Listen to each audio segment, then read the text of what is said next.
ځینې خلک داسې هم شته چې وایي موږ پر الله او د آخرت په ورځ ایمان راوړی دی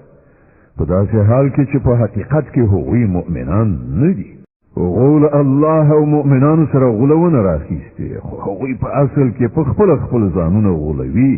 او هغو سره د دې شعور نشته د هغو په زړونو کې یوه ناروغي ده چې الله هغه لا پسې زیاته کړه او کوم دروغ چې هغوی وایي د هغه په بدله کې د هغو لپاره دردونکی عذاب ده کله چې هغوی ته وویل شول چې په ځمکه کې فساد مه کوئ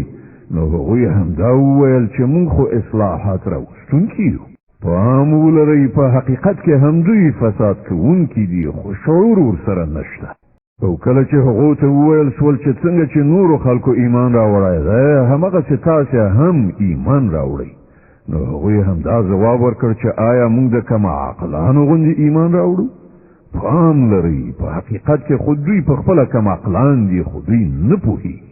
کله چې دوی له مؤمنانو سره یو ځای شي نو وایي چې موږ ایمان راوړی دی او کله چې په ګوښه ځای کې له خپلو شیطانانو سره یو ځای شي نو وایي چې په اصل کې خو موږ له تاسې سره یو او په دې خلکو ملنډې وهو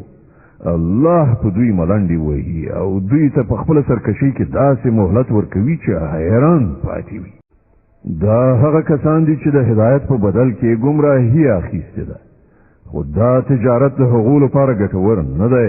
او دوی هیڅکله په سمه لاره نه دي دوی مثال داسې دی لکه چې یو څوک اور بل کړي او چې کله هغه ټوله شاوخوا رڼا کړي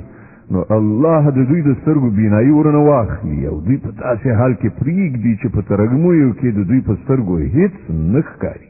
دوی کاڼه دي ګونګیان دي ړانده دي دوی اوس نه راګرځي